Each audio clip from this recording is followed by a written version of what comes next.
In today's video tutorial, I'm going to share with you how you can add story highlights on Facebook. Story highlights on Facebook serve as a pivotal tool for users and businesses alike, ensuring content longevity and visibility beyond the fleeting nature of regular stories.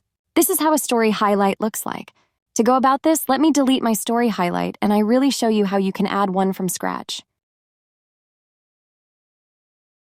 On this very page, tap on Edit Profile right here. Navigate into the last section of highlights. Tap on Try It. You will see previous, current, and all stories you have ever shared onto your Facebook story. To add a story highlight, simply tap on any and select on Next. You can as well select multiple photos or videos as your story highlight.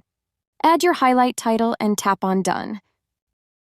Your story highlight will get added to your profile page on Facebook. So next time, if you wish to add another story highlight, you will just have to tap on New right here. That's how easy it is to add story highlights on Facebook. If you have any questions, just let me know in the comments section down below.